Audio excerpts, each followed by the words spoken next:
Welcome to my channel. It's called Linissa. In this channel, we do a deep dive into the writings of Florence Scovel Shinn. In this video, I want to keep it simple and focus on one of her great lessons, which is the power of our words.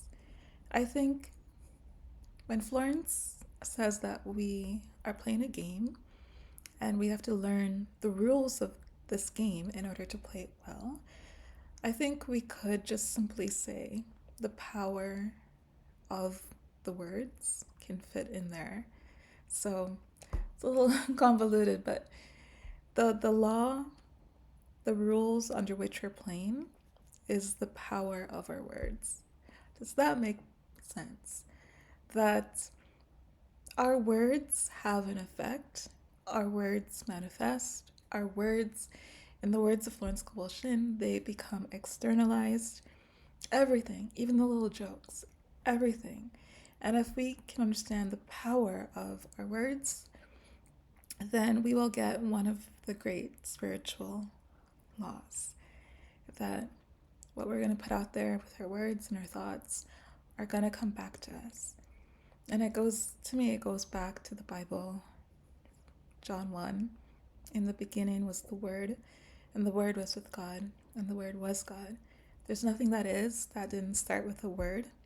The Word is light, and the darkness cannot put it out. And the Word is life, that death has no hold over. And the Word becomes flesh, and one day we will see it in all of its glory.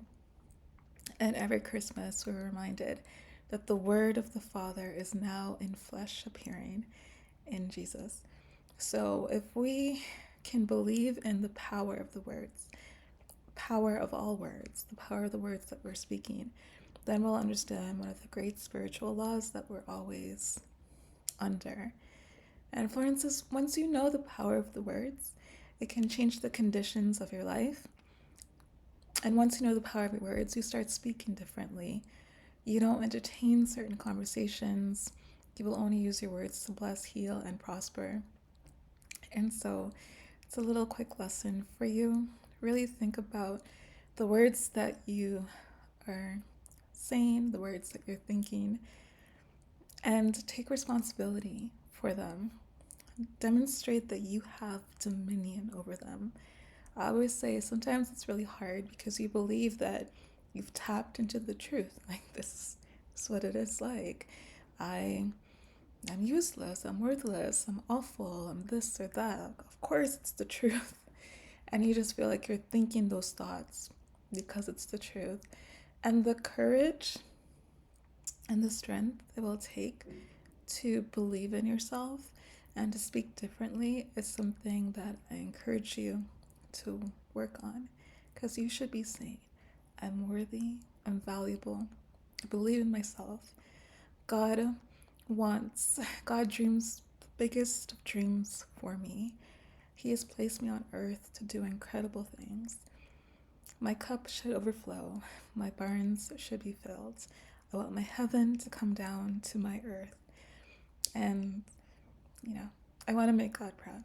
Because there are times in the Bible where we're told that God wants to brag about us to other whatever, that God wants to look to us as a testament to the glory of what he can do. So yeah, I hope you recognize the great spiritual power of your words and start speaking differently over your life. Start speaking differently over each moment, each situation. Believe the very best. So, as always, thank you so much for listening, and I'll see you next time.